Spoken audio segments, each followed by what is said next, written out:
അച്ചാറിൻ്റെ നിറം, മണം, ടേസ്റ്റ് പിന്നീടല്ല നമ്മൾ നോക്കുന്നത്. ആ ഒരു നോട്ടത്തിൽ തന്നെ നമുക്ക് എത്രത്തോളം ഗുണമുണ്ടെന്ന് തിരിച്ചറിയാം അല്ലേ. അച്ചാർ തണുത്തു നമ്മളൊരു പാത്രത്തിലാക്കി ഭദ്രമായിട്ട് എടുത്ത് വയ്ക്കും. നന്നായിട്ട് ഡ്രൈ ആയ ബോട്ടിലാക്കി നമ്മൾ എടുത്ത് വയ്ക്കും.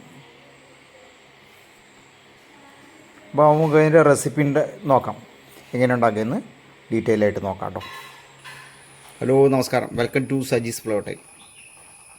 പച്ചമാങ്ങ കിട്ടിയിട്ടുണ്ട് കേട്ടോ. മാങ്ങയുടെ സീസൺ കഴിഞ്ഞു. മാങ്ങയുടെ പല ഐറ്റങ്ങളും നമ്മുടെ ചാനലിലിട്ടുണ്ട്. തീർച്ചയായും നിങ്ങളൊന്ന് കണ്ടു നോക്കണം. നമുക്ക് ചെത്തുമാങ്ങ അച്ചാർ ഉണ്ടാക്കാം. അച്ചാർ പലതരത്തിലുണ്ടല്ലേ. പച്ചമാങ്ങ കൊണ്ട് തന്നെ അച്ചാറുകൾ, ചിലർ മസാലയൊക്കെ പറ്റി ഡ്രൈ ആക്കി വയ്ക്കും. അങ്ങനെ ഒത്തിരി വിഭവങ്ങളുണ്ട്. ജ്യൂസ് ഉണ്ടാക്കാം. അപ്പോൾ നമ്മൾ പച്ചമാങ്ങ കൊണ്ട് എങ്ങനെ നല്ലൊരു അച്ചാർ ഉണ്ടാക്കാം എന്നുള്ളതാണ് കേട്ടോ. നമ്മൾ തൊലിയൊക്കെ ഒന്ന് കഴുകണം കേട്ടോ. നന്നായിട്ട് കഴുകി തൊലി കളഞ്ഞ് ഇതുപോലെ കളഞ്ഞ് നമുക്ക് ചെത്തിയെടുത്തിട്ട് നമുക്ക് അച്ചാർ ഉണ്ടാക്കാം. അപ്പോൾ അച്ചാർ ഉണ്ടാക്കി നോക്കാം കേട്ടോ. ഇതേപോലെ പീലർ ഉപയോഗിച്ച് നമുക്ക് തൊലി കളഞ്ഞിട്ട് ഒന്ന് ചെത്തിയെടുക്കാം. ഇങ്ങനെയുള്ള മാങ്ങ നമുക്ക് ചെറിയ ചെറിയ പീസുകളായിട്ട് ഇങ്ങനെ ചെത്തിയെടുക്കാം കേട്ടോ. വേണ്ട, ഒരേപോലെ ചെത്തിയെടുക്കാം. ഇങ്ങനെ നമുക്ക് വേണമെങ്കിൽ ഉണക്കാം. ഉപ്പൊക്കെ തേച്ച് എന്നിട്ട് ഉണക്കാം. അല്പം പഴുപ്പുണ്ടെങ്കിൽ നമ്മളൊരു സ്വീറ്റ് ആൻഡ് സവർ ടേസ്റ്റേ വരുള്ളൂ കേട്ടോ. നമുക്ക് ഈ പഴുത്താലും അച്ചാറുണ്ടാക്കാം. ഒരു നോർത്ത് ഇന്ത്യൻ സ്റ്റൈൽ അവർ ഒത്തിരി ഇഷ്ടപ്പെടുന്ന ഒരു അച്ചാറുണ്ട് കേട്ടോ, നോർത്ത് ഇന്ത്യൻ സ്റ്റൈൽ അച്ചാർ. അപ്പോൾ നമുക്കിങ്ങനെ ചെത്തിയെടുത്ത എങ്ങനെ അച്ചാറുണ്ടാക്കാമെന്ന് നമുക്ക് ഡീറ്റെയിൽ ആയിട്ട് നോക്കാം.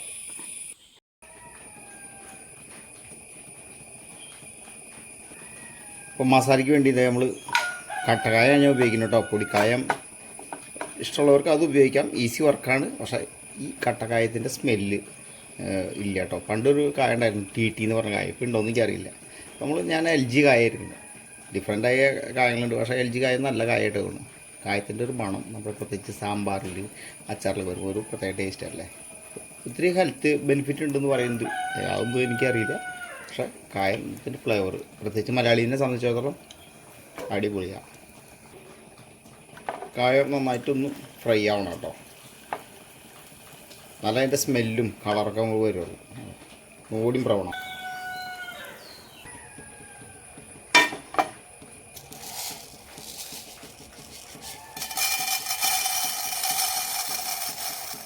നമുക്ക് ഉലുവയും കടുകൊന്ന് റോസ്റ്റ് ചെയ്യും.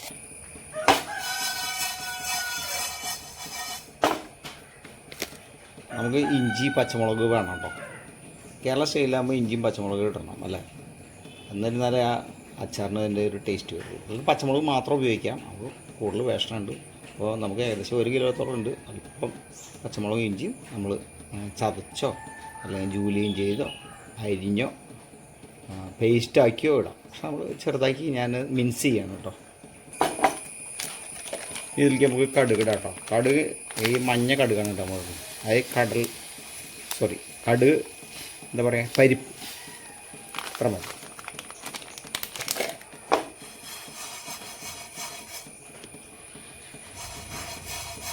അധികം ചൂടാവണ്ട കേട്ടോ, മതി. അതായത് പാൻ്റെ ചൂടിൽ റോസ്റ്റ് ആയിക്കോളും. ഈ കായം കൂടി നമുക്ക് ഇതിൽ ചേർക്കാം. ഇത് നമുക്ക് ഒന്ന് പൊടിച്ചെടുക്കാം.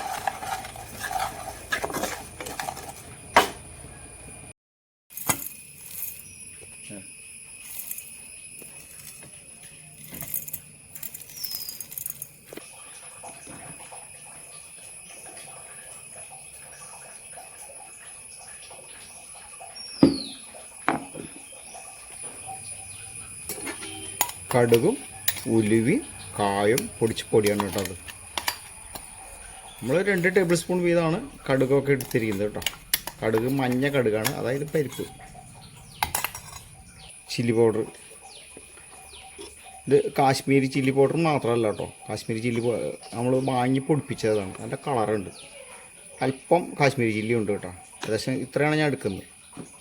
പക്ഷേ ഒരു 150 ഗ്രാം എല്ലാം കൂടി 200 ഗ്രാം പൊടി ഉണ്ടായിരിക്കും കേട്ടോ. 200-250 ഗ്രാം പൊടി ഉണ്ടായിരിക്കും. അതിൽ കടുക്, ഉലുവ, അതുപോലെ കായം, ചില്ലി പൗഡർ, അല്പം മഞ്ഞൾപ്പൊടി ഇടും കേട്ടോ. ഇത്ര ഉപ്പ് നമ്മൾ ഇടുന്നുണ്ട് കേട്ടോ. നമ്മൾ ഉപ്പ് അല്പം ഇട്ട് മിക്സ് ചെയ്ത് വെക്കുകയാണെങ്കിൽ അത്രയും കുറവ് മതി. അപ്പോൾ അതിൽ നിന്ന് കൂടുതൽ ജ്യൂസ് ഉണ്ടാവുകയും ചെയ്യും. അപ്പോൾ നമ്മൾ അച്ചാറുണ്ടാക്കുന്നതിന് മുന്നേ അതിന് വേണ്ട മസാലയൊക്കെ നമ്മൾ എടുത്ത് വയ്ക്കുക നല്ലതാണ് കേട്ടോ. കാരണം ഓയിൽ കിടന്ന് നമ്മൾ മസാലകൾ പെട്ടെന്ന് കരിഞ്ഞു പോകാനും അല്ലെങ്കിൽ ഓയിൽ പാകാവണതിന് മുന്നേ നമ്മൾ കിടന്ന് റോട്ടുണ്ടല്ലോ ആ പരിപാടിയൊന്നും വേണ്ട. അപ്പോൾ എല്ലാ സാധനങ്ങളും റെഡിയാക്കിയതിന് ശേഷം നമുക്ക് ചട്ടിയിൽ ഓയിലൊഴിച്ച് സ്വസ്ഥായിട്ട് നമുക്ക് അച്ചാറുണ്ടാക്കാം. അച്ചാറുണ്ടാക്കാൻ നമുക്ക് സ്റ്റാർട്ട് ചെയ്യാം കേട്ടോ. പാൻ ഒരു വിധം ചൂടായി ഓയിൽ ഞാൻ എള്ളെണ്ണ ഉപയോഗിക്കുന്നത് കേട്ടോ. കാരണം നമുക്ക് വേറെ പ്രിസർവേറ്റീവ് ഒന്നുമില്ല. അപ്പോൾ എണ്ണ, ഉപ്പ്, വിനീഗർ ഇത് ചേർക്കുന്ന അതാണ് നമ്മുടെ പ്രിസർവേറ്റീവ്. അപ്പോൾ മറ്റുള്ള പ്രിസർവേറ്റീവ് ചേർക്കണമെങ്കിൽ ഇതൊന്നും അധികം ചേർക്കേണ്ട ആവശ്യമില്ല. അപ്പോൾ ഞാൻ എണ്ണ ഒരു 100 ml എണ്ണ ചേർക്കുന്നുണ്ട് കേട്ടോ. എണ്ണ നമ്മുടെ അച്ചാറിൻ്റെ മേലെ അല്പം എക്സസ് ആയിട്ട് നിൽക്കുന്നുണ്ടെങ്കിൽ മറ്റേ ബാക്ടീരിയയും ഫാങ്കസൊക്കെ വന്ന് പൂപ്പൽ പിടിക്കാതിരിക്കാനുള്ള സാധ്യത അല്ലെങ്കിൽ കേടാവാനുള്ള സാധ്യത കുറയും കേട്ടോ. നമ്മൾ കായം ചൂടാക്കാൻ വെച്ചിരിക്കുന്ന ചൂടാക്കില്ലോ ആ എണ്ണയും കൂടി നമ്മളിവിടെ അതിലുണ്ട്, അതും കൂടി ഇതിലൊഴിക്കാം. വെച്ചാൽ ഇഞ്ചി പൊടിക്കല്ല, നമ്മൾ ക്രഷ് ചെയ്ത് കേട്ടോ. ഇഞ്ചി, പച്ചമുളക്, വെളുത്തുള്ളി അതെല്ലാം നമുക്ക് ഇട്ടേക്കാം. ഫ്രഷ് വേപ്പിലുണ്ട് കേട്ടോ. നിങ്ങൾ അച്ചാറിൽ വേപ്പിലിടാറുണ്ടോ? തീർച്ചയായും ഉപയോഗിക്കണം എന്നാണ് എൻ്റെ അഭിപ്രായം. കേരള സ്റ്റൈലിൽ അച്ചാറിൽ വേപ്പിലിടുന്നത് നല്ലതാണ്. ഗുണം കൊണ്ടും മണം കൊണ്ടും എല്ലാം പ്രത്യേകമില്ല. അതുകൊണ്ട് ഞാൻ കുറച്ച് വേപ്പിൽ കൂടി ചേർക്കണ്ട കേട്ടോ. 2-3 കതിര് വേപ്പിലിട്ട് ചേർത്തിട്ടുണ്ടെങ്കിൽ ഒത്തിരി സ്മെല്ല് കിട്ടും, അടിപൊളി അച്ചാറായിരിക്കും. ഇതും ബ്രൗൺ ആവുന്നത് നല്ലതാണ് കേട്ടോ. ഒത്തിരി കുക്കാവണ്ട, എപ്പോഴും ബ്രൗൺ ആവുകയുണ്ട്, കരിയിക്കണ്ട കേട്ടോ. ഇപ്പോൾ ചേർക്കാം അല്ലേ? ചേർത്തേക്കാം. അതായത് ഇഞ്ചിയും പച്ചമുളകും കുക്കായി വെള്ളത്തിൻ്റെ അംശമായി ഇന്ന് വറ്റി കേട്ടോ. അപ്പോൾ നമുക്കിനി നമ്മൾ എടുത്ത് വെച്ചിരിക്കുന്ന പൊടിയിലിടാം കേട്ടോ. അങ്ങനെ എല്ലാ കറി ആയാലും നമുക്ക് ആവശ്യമായ സാധനങ്ങൾ നമുക്ക് അറിയാമെങ്കിൽ അത് എടുത്തു വയ്ക്കാം. അല്ല ഇനി വേണമെങ്കിൽ നമുക്ക് വീണ്ടും ചേർക്കാം, കുഴപ്പമില്ല. പൊടി അടിപൊളി ഈസിയാണ് കേട്ടോ. അപ്പോൾ നമുക്ക് വലിയ ഫയറിലൊക്കെ ആണെങ്കിൽ പെട്ടെന്ന് അത് ഓയിൽ കരിഞ്ഞു പോകാനോ അല്ലെങ്കിൽ ഓയിലിരിക്കുന്ന സാധനങ്ങൾ കരിഞ്ഞു പോകാനുള്ള സാധ്യതയുണ്ട്. അതുകൊണ്ടാണ് ഈ സാധനങ്ങളൊക്കെ എടുത്ത് വയ്ക്കുന്നത്. ചില്ലി പൗഡറൊന്നും കുക്കാവും കേട്ടോ. കുക്കായതിന് ശേഷം നമുക്ക് മറ്റുള്ള കാര്യങ്ങൾ ചേർക്കണം. നമുക്ക് വിനീഗർ എല്ലാം ഉപ്പും കായം എല്ലാം നമ്മൾ ചേർത്തിട്ടുണ്ട്. അതുപോലെ ഉലുവ എല്ലാം പൊടിച്ച് നമ്മൾ ചേർത്തിട്ടുണ്ട്.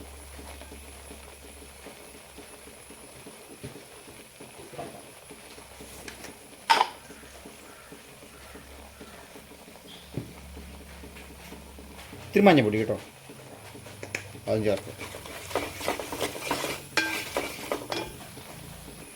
നമുക്ക് വിനീഗർ ഒഴിക്കാം. വിനീഗർ കള്ളിൽ നിന്ന് ഉള്ള വിനീഗറാണ് ഏറ്റവും നല്ലത്. അല്ല നിങ്ങൾക്ക് ഒരു വ്യത്യാസമായിട്ടുള്ള ബാൽസമിക് വിനീഗറൊക്കെ കിട്ടുന്ന വെച്ചാൽ ബാൽസമിക് സിത്താർ വിനീഗർ ആപ്പിളിൽ നിന്ന് മുന്തിരിയിൽ നിന്ന് കിട്ടുന്നുണ്ടല്ലോ, നമുക്ക് അത് വേണമെങ്കിൽ ഉപയോഗിച്ചുണ്ടാക്കാം. ഒരു ടേസ്റ്റ് അല്പം ഡിഫറൻസ് ഉണ്ട്, ഹെൽത്തി ആണെന്ന് പറയുന്നുണ്ട്. നമ്മളിപ്പോൾ തേങ്ങന്ന് കിട്ടിയ തേങ്ങന്ന് എടുക്കുന്നത് പുറത്തുനിന്ന് മാർക്കറ്റിൽ നിന്ന് വാങ്ങണത് നമുക്ക് ഉണ്ടാക്കാമെന്ന് പറയുന്നുണ്ട്. ഞാൻ ട്രൈ ചെയ്തിട്ടില്ല. അതാ ഈ വിനീഗറാണ് ഒഴിക്കുക കേട്ടോ. ഏകദേശം 100 ml വിനീഗർ വേണ്ടി വരും, ഗ്രേവി കൂടുതലുണ്ടാവാൻ വേണ്ടിയിട്ട്. തന്നെയല്ല നമ്മുടെ ഒരു പ്രിസർവേറ്റീവ് ഇതല്ലേ, വേറെ ഒന്നുമില്ല. അപ്പോൾ ഒത്തിരി ഒഴിക്കേണ്ട, മാങ്ങയാണ്, പുളി ഒത്തിരി കൂടും. ഒഴിച്ചേക്കാം. അപ്പോൾ നമ്മുടെ മസാല റെഡി ആയിട്ടോ. നല്ല സ്മെല്ലൊക്കെ ഉണ്ട്, അടിപൊളി മസാല. ഒന്ന് കുക്കായി കഴിഞ്ഞതിന് ശേഷം നമുക്ക് മാങ്ങിയിട്ടേക്കാം. അപ്പോൾ അടിപൊളി അച്ചാറായിട്ട് കേട്ടോ. അച്ചാർ എല്ലാ അച്ചാറുകളും ഇതേപോലെ തന്നെയാണ്, വലിയ വ്യത്യാസമൊന്നുമില്ല. പിന്നെ അതിലെ ചില ഒരു ഇഞ്ചി വെളുത്തുള്ളിയും ചേർക്കാണ്ട് ഉണ്ടാക്കണമെന്ന് പറയുന്നത്, കടുമാങ്ങയാണെങ്കിൽ നമുക്ക് ഇഞ്ചി വെളുത്തുള്ളിയൊന്നും വേണ്ട. നല്ല ചില്ലി പൗഡറും ഉപ്പും അല്പം കായം മാത്രം ചേർത്തിട്ട് നമുക്ക് അങ്ങനെ ഉണ്ടാക്കാം. നല്ല കടുക് മാത്രമായിട്ട് ഉണ്ടാക്കാം. അങ്ങനെ പലതരത്തിലും ഉണ്ടാക്കാം. ഇതൊന്നും വേണ്ട, ചില്ലി പൗഡർ ഇടാതെ നമുക്ക് ഉണ്ടാക്കാം, മഞ്ഞ കളറിലുണ്ടാക്കാം, എന്തും നമുക്ക് അച്ചാർ ഉണ്ടാക്കാം. ഒരു തരത്തിൽ നമ്മൾ വാങ്ങി ഉപയോഗിക്കുന്ന തരത്തിലുള്ള അച്ചാറിനെല്ലാം നല്ലതാണ് കേട്ടോ. ഇത് ഉപ്പ് നമുക്ക് കുറച്ചിടാം, വിനീഗറൊക്കെ കുറച്ചിടാം. ടേസ്റ്റിൽ ഗുണത്തിൽ അച്ചാർ നന്നായിട്ട് നിൽക്കും കേട്ടോ. അടിപൊളി, നല്ല കളറില്ലേ, നല്ല അടിപൊളി അച്ചാറാണ് കേട്ടോ. അച്ചാർ റെഡി. ടേസ്റ്റ് ചെയ്തിട്ട് എന്തെങ്കിലും ഇനി കൂടുതൽ വേണമെങ്കിൽ അപ്പോൾ നമുക്കിപ്പോൾ ചേർക്കാവുള്ളൂ. അപ്പോൾ ഒഴിച്ച എണ്ണ സൈഡിൽ നിന്നൊന്ന് തെളിഞ്ഞ് വന്നു തുടങ്ങി കേട്ടോ. അപ്പോൾ കുക്കായി നടന്നു. അപ്പോൾ നമുക്ക് ഇനി ഓഫ് ചെയ്ത് ഒന്ന് ഫയർ കുറയ്ക്കാം, എന്നിട്ട് നമുക്ക് മാങ്ങണം. അതെ മാങ്ങ നല്ല ടേസ്റ്റ് ആയിട്ട് കേട്ടോ. ഈ ഉപ്പ് ചേർത്ത് വെച്ചിട്ടുണ്ടെങ്കിൽ അങ്ങനെ നല്ല ടേസ്റ്റാണ്. ഏകദേശം 1 കിലോ മാങ്ങയുണ്ട് കേട്ടോ. 200 ഗ്രാം മസാലപ്പൊടികൾ. സൂപ്പറാട്ടോ. വെള്ളം ഇതിൽ വരും കേട്ടോ. ഒത്തിരി വെള്ളം ചേർക്കണ്ട. കാരണം വിനീഗറും അധികം ചേർക്കാൻ വന്നത് നല്ലതല്ല. അപ്പോൾ ടേസ്റ്റ് കാരണം പുളിയുള്ള മാങ്ങയല്ലേ, വിനീഗർ ഒത്തിരി ആയിട്ടുണ്ടെങ്കിൽ ഇത്തിരി ഗ്രേവി വേണമെങ്കിൽ ഇതിൽ നിന്നുള്ള ഉപ്പിൻ്റെ വെള്ളം വരും കേട്ടോ. അപ്പോൾ ഗ്രേവി ആവും, മാങ്ങയിൽ നിന്ന് നീരിറങ്ങും. അടിപൊളി. അപ്പം നിങ്ങളെല്ലാവരും ഒന്ന് ഉണ്ടാക്കി നോക്കണം. ഇതുപോലുള്ള ഐറ്റങ്ങൾ നമ്മുടെ ചാനലിലുണ്ട്. നിങ്ങളുണ്ടാക്കുന്ന വലിയ വ്യത്യസ്തമായിട്ടുള്ള രീതികളുണ്ടെങ്കിൽ പറയണം. നിങ്ങളുടെ ഇതിൽ പോരായ്മ ഉണ്ടെങ്കിൽ നിങ്ങൾ തീർച്ചയായും പറയണം. നിങ്ങളുടെ സപ്പോർട്ട് വേണം. Thank you to everybody. Saji's flower. Enjoy the life. നമ്മളിതിൽ പാക്കറ്റിലാക്കി വയ്ക്കുക കേട്ടോ. പാക്കറ്റിൽ തണുത്തതിന് ശേഷം പാത്രത്തിലാക്കി വയ്ക്കുക.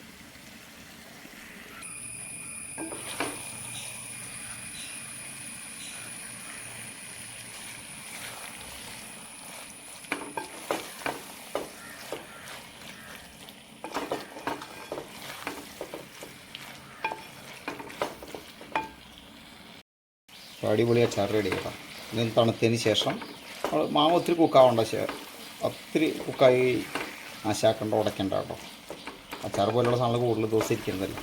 കൂടുതൽ കുക്കായിട്ടുണ്ടെങ്കിൽ ഒന്നൊരു സ്റ്റെറിലൈസ് ചെയ്ത പോലെ, അതായത് പറയാം ജസ്റ്റ് ഒന്ന് ചൂടായാൽ മതി. എല്ലാവരും ഈ രീതിയിലൊന്ന് അച്ചാർ ഉണ്ടാക്കി നോക്കി നിങ്ങളുടെ അഭിപ്രായം പറയാൻ മറക്കല്ലേ. സൂപ്പർ അച്ചാറാണ്. ഗ്രേവി ഇതിൽ വരും. ഉണ്ടാക്കി നമുക്ക് ഫ്രിഡ്ജിൽ വയ്ക്കുക. ഫ്രിഡ്ജിൽ വെച്ച കൂടുതൽ കാലം നിൽക്കും. പുറത്ത് അച്ചാറാണ് വെക്കേണ്ടത്. പക്ഷേ നമ്മൾ പ്രിസർവേറ്റീവ് ഒന്നും ചേർക്കാത്തടത്തോളം നമ്മൾ അകത്ത് സൂക്ഷിക്കുകയാണെങ്കിൽ കൂടുതലുണ്ടെങ്കിൽ 2 ആഴ്ച ഫ്രിഡ്ജിൽ സൂക്ഷിക്കുകയാണ് നല്ലത് കേട്ടോ. ഫംഗസ് വരാനുള്ള സാധ്യത കുറവാണ്. നല്ല പ്രിസർവേറ്റീവ് ചേർക്കുകയാണെങ്കിൽ നിങ്ങൾക്ക് പുറത്ത് വയ്ക്കാം. അല്ലെങ്കിൽ പണ്ടൊക്കെ ചെയ്യുന്ന പോലെ തന്നെ എണ്ണ മേലെ കെട്ടിക്കെടുക്കുകയാണെങ്കിൽ എടുക്കാനുള്ള സാധ്യത കുറവാണ്. എന്നാലും ഫ്രിഡ്ജിൽ വെച്ച് ഉപയോഗിക്കുകയാണ് സേഫ്. കാരണം നമ്മളെടുക്കുന്ന കുപ്പിയുടെ സൈഡിലൊക്കെ പറ്റി പിടിച്ചിട്ടുണ്ടെങ്കിൽ അത് ഫംഗസ് വന്നിട്ട് അവിടെ ഡെയിലി എടുക്കുമ്പോൾ നമ്മുടെ വയറ്റിലേക്ക് ചെല്ലാനുള്ള സാധ്യതയുണ്ട് കേട്ടോ. Enjoy the life. Thank you. Saji's flower time. അപ്പോൾ അച്ചാർ റെഡി ആയിട്ടോ. നല്ല ഗ്രേവിയൊക്കെ ഉണ്ട്, നല്ല കളറുണ്ട്, നല്ല സ്മെല്ലുണ്ട്. പിന്നെ നമുക്കൊന്ന് തണുത്ത് ഏകദേശം തണുത്തു. ഇനി അത് പാക്ക് ചെയ്തെടുത്ത് വയ്ക്കാം.